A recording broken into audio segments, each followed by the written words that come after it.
Et ça est résumé auquel on a fait au côté ici. Alors, dans le domaine tout ça là, ils ont pas sur mon amour à réger. Tout ça là, on passe batumi, bah ok, na ndenge na bango. Ok, na oma face na ndenge na yo, hein? Au sali makamu na ndenge na yo, batuni yo koluka nini, ote na kiminzala. Na ye awa na yo la na mobali na ngai, na ye awa parce que ba parents ba kufa, na ye awa parce que tango bazo boma maman, papa ebisika kima no. Kobeta histoire te lokola mutakota la bale. L'histoire ya ngunda il faut être plus active que passive. Ce qui est actif c'est yo basala ki yo nini, okimi pona nini, qu'est-ce qui s'est passé, ozala ki wapi, avant quitter Congo, ozala na place nini, ou l'équipe mboka nini. Alors to résumer en autre ça la histoire ya malamu, to pesa yo pour que l'objectif est la kaka ngunda te ou asalam si a permis, objectif est la réfugié ou statut na yo. À part ça, le quoi dans l'obaki na assiste rapide avocat William Van de Skef na ba domaine moi et belé na bureau local la secrétaire particulier mais na assiste kaepe na auto sala local la matière ya immigration bakangi mutu pona document na eza expiré to sungayo moto document na eza expiré ezala ya 10 ans bakoki ko déporter oté parce que ça na clause ya mibeko où esali que non au foot en anglais AOG. AOG c'est admission of guilty. On dit que ça coupable parce que tu vas qui moi ta moulay sans document ndé au foot en pénalité. Au foot à pénalité wana obimi et aux amala motam obimi boloko kamati ba document wana okimimba on a fait pour le bageno voilà. Bakanga pona ba document ezaki expiré. Siko a commis parents on m'a fait ça ko azo senga bon mais mon parquet bon senga parent on a 500 donc vous allez voir 10 ans pour calculer ça fait combien c'est pourquoi tu recépelaté ozela bambula ekomamo ebele document ils a expiré au bengi biso na numéro na biso tozana pour na consister yo kozongisa document na yo en ordre pour la mass livre ba pesio mass livre final il faut quitter kozela te que non tant et les cas bakangio après lukabiso tant ba pesio mass livre final yo lukabiso parce que après 30 jours aux abongo na ndingisa to na droit ya kosala o abengi yango recours et bongo recours wana sala makasuna o mafezité recours wana sala makana haute cour pour moto sala recours wana fois la avocat nde to ko assister na domaine wana komema dossier na haute cour tokokoma mokanda na département ya Omafes tokokomela ministre ya Omafes tokokomela SCRA tokokomela pe juge na haute cour nde bako étudier dossier na yo na sima bakopesa jugement na suka matondo mingi mopanzi sango lokola na baki na bandeli naza bongo traducteur lokola traducteur mosana nga ezali kobongola nkasa na monoko moko et na monoko mosusu. Cause à la précis, c'est que je fais la traduction de tous les documents officiels du français en anglais. Ils ont diplôme d'état, ils ont bulletin, ils ont certificat de naissance, certificat à célibat, ils ont en français, côté en anglais. La différence est entre ngai na moto ko sa na internet pour azo bongo la pe mokandeza que non ngai l'état sud-africain pe singai bongo ndingisa to permission parce que na la matricule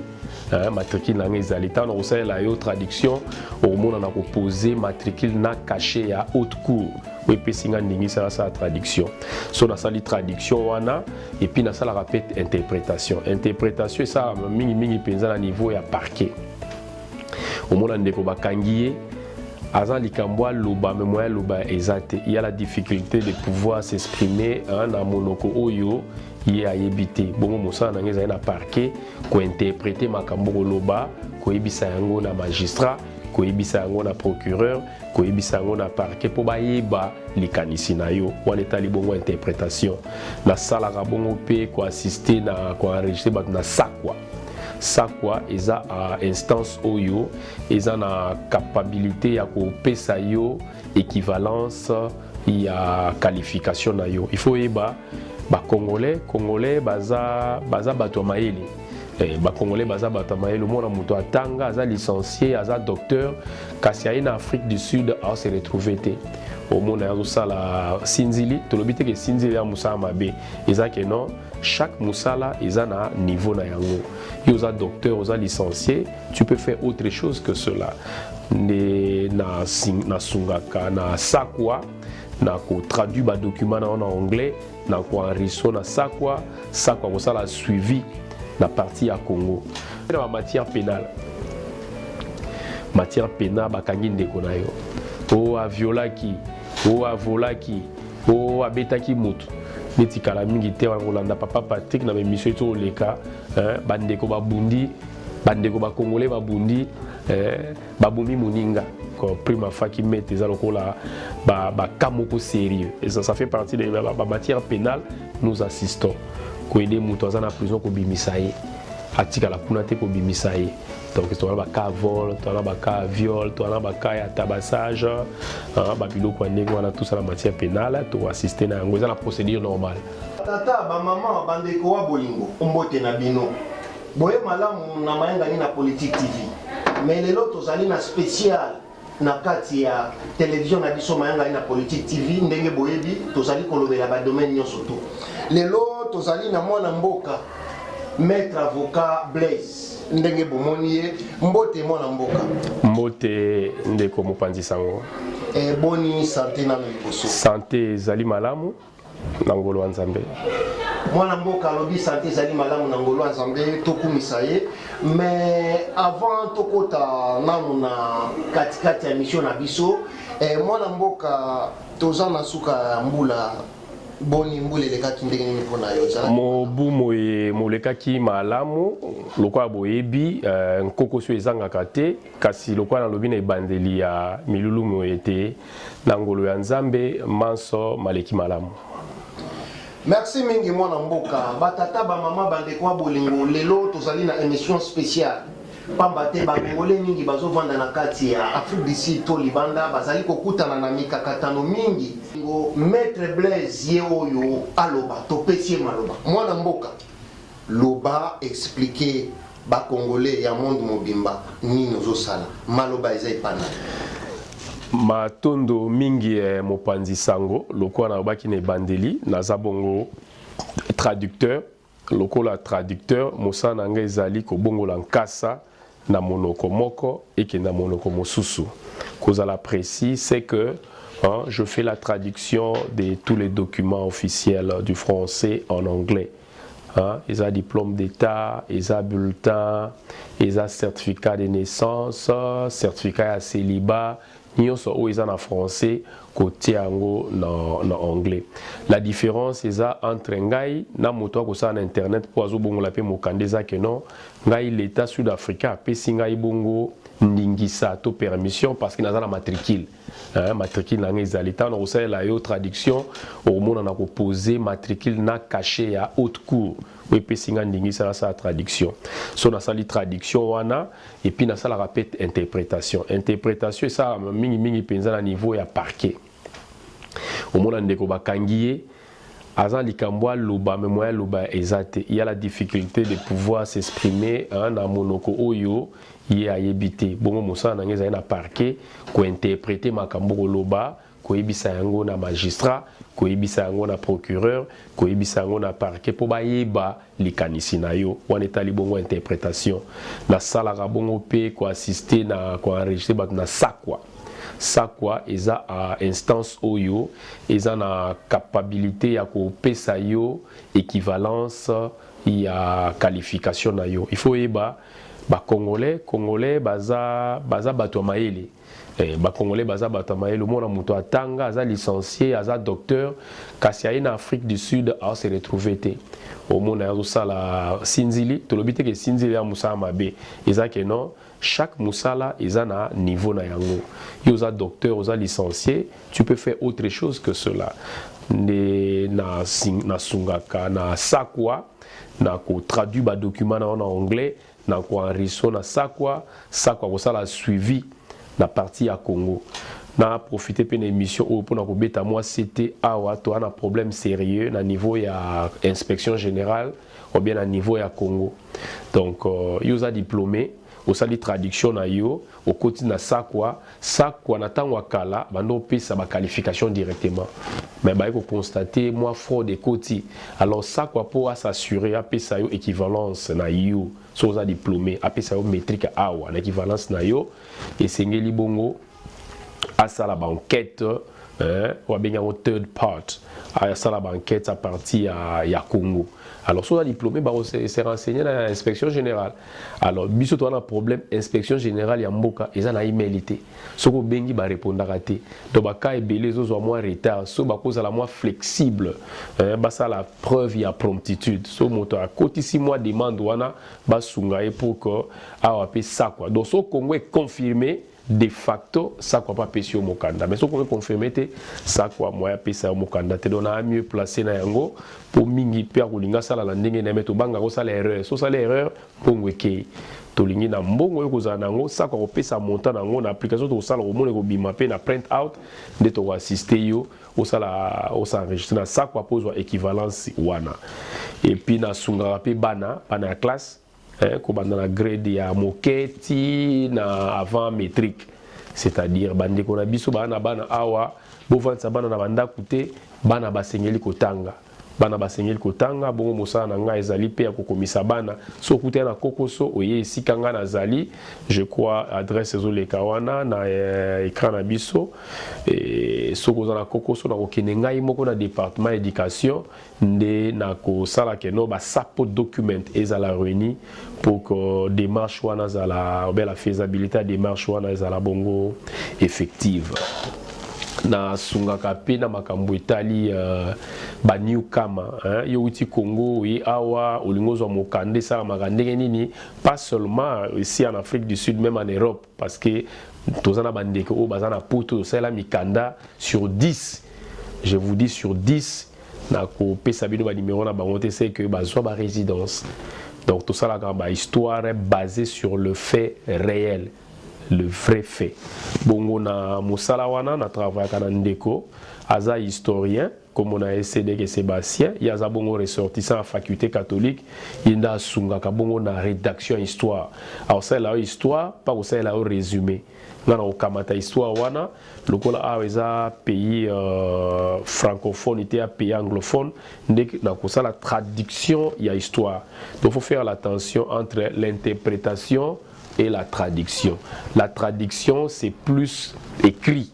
Hein? Quand je traduis quelque chose par écrit, c'est ce qu'est la traduction. Mais quand j'exprime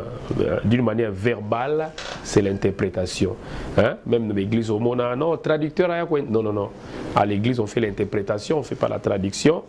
Et la traduction, c'est un domaine privé, mingi pensant à niveau à parquet. Na ba traduction ba document nde tokolo be la traduction alors nde kona sungaka mingi na histoire soko sali rédaction histoire na ye na traduire ngo to ko pesa yo résumé OK na on a o ma fait au côté ici alors na domaine to ça là eza moi pas so mona muto azo rejet to ça là mo parce que batu mingi ba OK na ndenge na bango OK na o ma fait na ndenge na yo hein o sali makamu na ndenge na yo batu nyo ko luka nini o te na kiminzala na ye awa na yo landa mobali na ngai na ye parce que ba parents ba kufa na ye parce que tango bazo boma maman papa ebisika kima no ko beta histoire te lokola muta kotala bale l'histoire ya ngunda il faut être plus active que passive ce que ça active c'est yo basala ki yo nini okimi pona nini qu'est-ce qui s'est passé ozala ki wapi avant quitter Congo ozalaki na place nini oleki bamboka nini alors to résumer en autre ça la histoire ya malamu to pesa yo pour que l'objectif est la kaka ngunda te o asala msika permis objectif est la réfugié aux statut na yo à part ça le kwa na lobaki na assistaka pe avocat William Van de Skef na ba domaine moi ebele dans un bureau local secrétaire particulier mais na assistaka EP na auto salaire local la matière ya immigration bakangi mutu pona document na eza expiré to sunga yo moto document na eza expiré ezala ya 10 ans bakoki ko déporter yote parce que ça na clause ya mibeko où esali que non au foot ba en anglais AOG, hein? AOG c'est admission of guilty, on dit que ça coupable parce que tu vas na ki mwata mulai sans document nde au foot ba en pénalité, au foot pénalité wana obimi et aux amala motango obimi boloko kamati ba document wana okimimba on a Facebook lo bakeno voilà bakanganga pona ba document ezaki expiré siko awe komi parent on m'a fait ça ko azo senga ba on a parquet ba on senga parent on a 500 donc sous aller wa 10 ans au calculer ça fait combien. C'est pourquoi tu recépelaté ozela bambula ekoma mo ebele document ils a expiré au bengi biso na numéro na biso tozana pona consister yo kozomisa document na yo en ordre tozape na bakalo kola ya mass livre ba pesio mass livre final il faut quitter kozela te que non tant et les cas bakangio après luka biso tant ba pesio mass livre final yo luka biso parce que après 30 jours aux abongo na ndingisa to na droit ya kosala o abengi yango recours et bongo recours wana sala makasuna o mafezité recours wana sala makana haute cour pour moto sala recours wana fois la avocat nde to ko assister na domaine wana komema dossier na haute cour to koma mokanda na département ya Omafez to komela ministre ya Omafez to komela SCRA to komela pe juge na haute cour de bako étudier dossier na yo na sima bako pesa jugement na suka bato ba procéder na dimension ya révision judiciaire baza bongo baza satisfait et bongo pendant que démarche wana eza en cours bakoki kokanga ote ata so bakangi yo tant to sali démarche wana na haute cour to kozwa numéro ya dossier to pesa yo page wana ya kombo na numéro ya dossier so oza na wata la police akangi yo aotika yo et oza malamu ozala na numéro wana ke ovanda na ndako bakangi yo sans numéro wana so bakangi yo sans numéro wana omoni oko souffrir na prison ezali malamu te ozala na prison to apena ba matière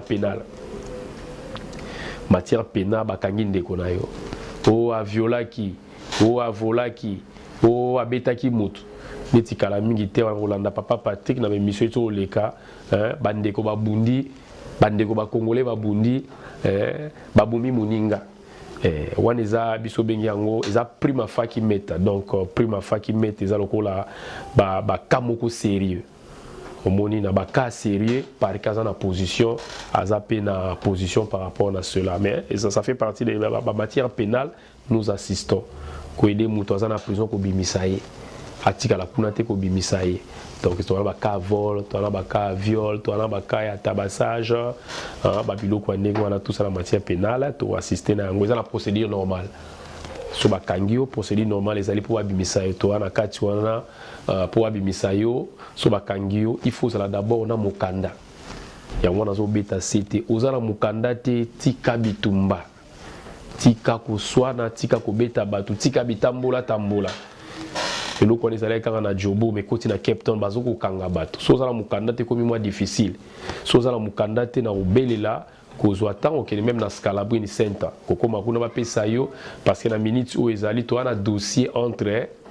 Scalabrini na Omafez biso okanisaki ministre ayesika kosunga biso mais ayena ba kokoso mo ebele ba problème mo ebele ya lobi ke no po apesa yo ngunda il faut zala na section 23 section 23 ezali bongo document autour na frontière il y a 14 jours sur côté Afrique du Sud mais bande komi ba okende kuna te parce que instruction pesa mi déjà na ba frontière so bomoni étranger bo refouler bango à partir à ba frontière ni ba okota na banzela mususu so ba e awa alobi po pesa yo ngunda il faut za na section wana ndeskala na boya habiter bato na bakimi mboka bakimi bitumba parce qu'il faut yeba et uto le kakala mingi te mini présidence Ramaphosa atindaki ba troupe na Congo to ba congolais bazoya parce que bazo kiba bitumba yo kubi jamais ko zongisa bango place au bitumba ezali nde amemaki ministre na Omafez to ze la verdict kala mingi te donc ko na Scalabrini pe ba ko assister na document o ego permettre ata ba kangyo ba libérer parce que dossier na parquet to za la matière civile quoi eviction tout ça en matière civile, tu as un small claim. Je vais expliquer. Eviction est selon PI Act, Prevention of Illegal Eviction. Pour bimisa mutu na ndaku, il faut la procédure normale. Oko mbika alambelo ko mozo déranger la tongo ozubilo no chez libanda so sali amongo ezali violation ya mibeko okotisi moto na ndako za na pouvoir wana ko bimisa moto na ndako komi décision ya parquet OK na tribunal house ba ko sala arbitration mais mingi penza décision ya parquet nde bimisa ka moto na ndako so ba bimiso na ndako faut ba komelo d'abord lettre ya kolakisa keno to canceller contrat na yo soki lettre wana epesami shérif akoya na section 4 entre parenthèse 1 akonotifie omona document wana eza na caisse number na parquet oyo kokende après quelque temps akoya na section 4 entre parenthèse 2 pour na kolakisa keno jour ni faut leka na parquet mais awa pe na mibeko à part ba section wana toza na rule 72 ezoloba keno ata olingo bimisa mutu na ndaku il faut que na dialogue rule 72 ezoloba la médiation dialogue bo solola père banyongwele ke beri to sa ndenge nini il faut oyeba banyongwele witaka partir covid omona akoloba keno voilà na ndimi na futaka yo chaque fin de mois normal mais na baksa mois extra moko mokie pour que et di crise ba dette wana donc on les a procédé normal donc so lamuki na tongo ozubilu kwa moto tiango libanda yebaka obuki mibeko kombo na yo ezali bako changer adresse ozasuna adresse ndako to kene soit Paul Smo oboki ne Goodwood et ozamala muté bongo na kaka na civil metawana to apena small claim mutara nyongo na you eza moins ya 20 000 obe 20 000 ren il faut koya to assister yo o récupérer mbongo wana ata boko pesa yo ango akopesa yango par intérêt na niveau ya parquet wana eza procédé ya small claim esalamaka eza cote esalamaka kaka na après-midi donc à partir ya 16h et ici ba 19h esili à part wana to ape na problème familial famille meta omoni na kati ya ndako mbilinga ezali koyokana ezali te papa aza kosoutenir bana te bana batelengani bakomi kosala mobulu libanda bakomi bashege ebongo famille meta to assistaka pour que papa a maintenir bana soko omoni ko maintenir bana te kobota te soko omelaka masanga avant omela masanga na yo make sure na famille ya kolia ezali ya classe ezali pour que kimia ezala alors papa a responsabilité ya bana te toza na maintenance awa il faut ko memaye na parquet pour a maintenir bana na ye à part maintenance to zana babiloko ebele oto sala awa esika tozali za bureau na biso eza bongo na Africa Intemba eza organisation non gouvernementale pour eza dirigé bongo na pasteur Kiss et assista eza organisation en assistance sociale azolakisa bato andeni ya kolamba kosala keke kosala mwa makambo ebele bongo atangisaka pe ya bacours anglais eza bongo gratuit donc numéro kopesa mela wana na sens ya bo contacter biso pour que tomeka ko assister bino na oyo toza kosala ndeko mopanzi sango okiko mi présenter te ozali nani kombo na yo nani biographie na yo eza nini bazolanda yo na biso toyeba malamu lokola na olobi yango na ebandeli kombo na ngai ezali bongo Maître Blaise azali bongo congolais ya République démocratique du Congo na botami na Kisasa mokolo mwa mibale ya sanza ya mibale ya mobu 1981 na botami na hôpital pédiatrie ya Kalembelembe bongo na sali etelo na nga na Kisasa na bandaki mingi penza na école primaire Ngwanza ba obayebi école Ngwanza eza école ya ba frère eza bongo na Kingasa na Mikondo kasi diplôme d'état na nga na kamataki yango na institut Malako eza na Saint-Marc na Kingasani lokwa nazalaki bongo na bobengi ya kokoma nganga nzambe nde nakotaki Likindo oyo eza bongo na Kalamo Saint-Jean-Marie Vianney kasi ba condition ezalaki na tango wana na 2001 ezalaki osengeli kozala bongo na diplôme ya jury catholique na diplôme d'état bongo nazalaki na yango nde na eleko ya kondo cardinal Echu nde andimaki ngai na banda préparatoire na séminaire Saint-Jean-Marie Vianney place wapi nasalaki 2 ans et puis nakei na 5 kagwa mpona botangi philosopha to botangi ya bwanya nde na simana silisaki nde na kia en Afrique du Sud ape na tangi nde nazo ko assister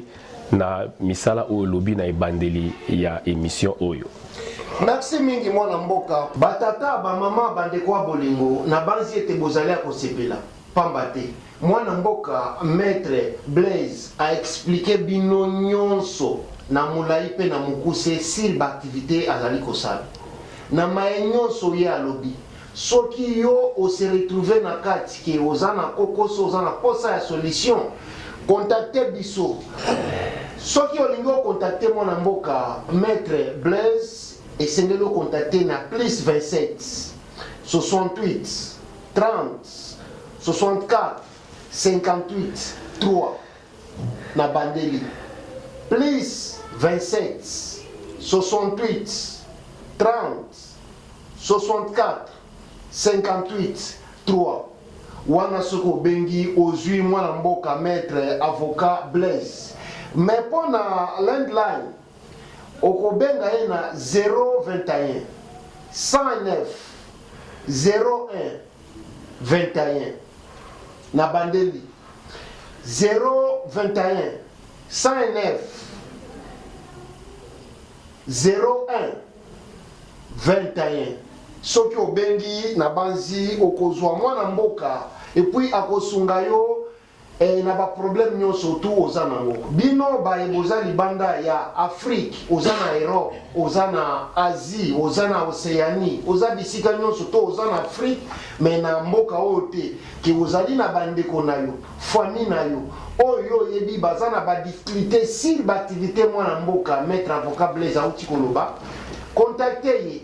akosunga bango na patriotisme nyonso contacter ye akosunga bango na bolingo nyonso mais tozo pousa na molo na suka ya entretien na biso ya lelo to émission na biso ya lelo nazo profiter pe po na beta mbela bino ba eboko landa biso na ba domaine nyonso tu bozali bomoni mwana mboka maître avocat Blaise na domaine na ye abengi biso toye awa to sololi na ye apesi message ekokomela bino pe ekosunga bandeko nyonso tu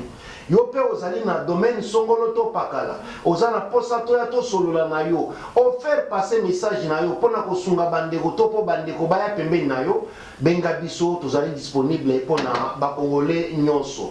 mwana mboka maître avocat Blaise tozo pousa na pembeni na suka mais yebisa biso nanu différence ya détenu na prisonnier ezali ni pamba te mbutu ezali mingi na kati ya ba congolais mingi bayebi te prisonnier azali nani détenu pe azali nani. Merci papa journaliste Mopanzi Sango pona motuna na yo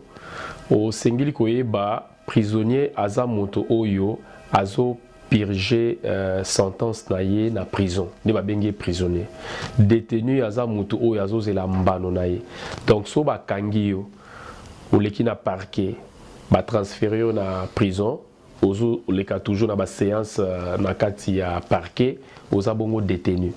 okoma prisonnier ceux qui parquet trouvé coupable et que batindi yo na prison ok vanda na prison oko purger bongo peine na yo ba peine eza ya peine à 3 mois ezali peine ya 6 mois ezali peine ya 10 ans ezali au monde même na mutu oyo ya sali lokola baka lokola ya viol wana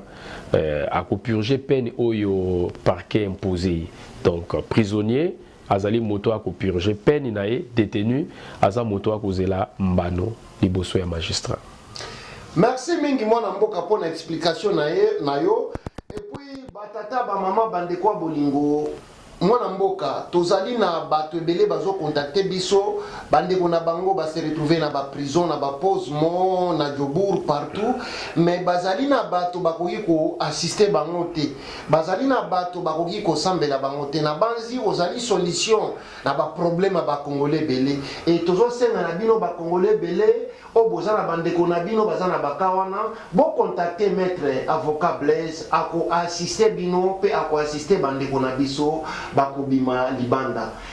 mwana mboka tokomi na suka ya entretien na biso na ebite liloba nino kozala nango asuka o peut-être totuni te mais ozalaki na posa oloba maloba eza epanani na pesi mbote na mama na ngai Victorine Muzinga na pesi mbote na mwasi na ngai napesi mbote na bandeko na ngai Blaise aza bongo na États-Unis, napesi mbote na Alain aza na Kinshasa, na Tania na Angola, bongo napesi mbote na Banso. Eloko na lobi ezali que to profiter na temps oyo to fixer makambo toza nango na ba problème ya ba papier faut fixer yango problème nyoso o musala to sala bo approcher biso bo zala désuté et puis na pesi mbote mingi penza na papa journaliste na kotika CBD esika wapa zali koya awa na bureau pona ko sala émission oyo. En tout cas ezala mbala ya suka te toza na posa na bino pour que to véhiculer auto ko sala lokwa mosala na tondi bino botondi. Merci. Merci mingi mwana mboka biso de to kotonda botondi pona kopesa biso temps ya oya oloba devant ba congolais batata ba mama bande kwa bolingo ndenge mwana mboka lobi ezali mbala liboso ezali mbala suka te boko banda komona biso na kati ya bureau oyo à tout moment azali na posa ya ko passer message akobenga biso pe tokoya toko passer message bon message na ye et puis ba numéro ezoleta na se wana ozana posa ko contacter maître avocat Blaise numéro ezali wana benga ye ko contacter mbala moko. Merci mingi na kokata émission boité sans toutefois kopesa merci na baza sima ba caméra kongo na biso na kati ya banda kuna bino ezali grâce ya mwana mboka Pichu Agwata ye abongola kamai na vinyo alongola mai ya komisi yango vinyo asa Jésus Christ mais na cadre musala azobongola mai pe komi vinyo na bosani te kopesa mbote na bandeko na ngai na niveau Kinshasa BBC Bilonda mwana mboka Baby mwana mboka Dani Chilombo mwana mboka Gabriel na bamisusu na banzi nga na bino tosuki awa pe tomona ni mbala sima. Merci mingi mwana mboka matondo mingi mopandi sango. Merci mingi.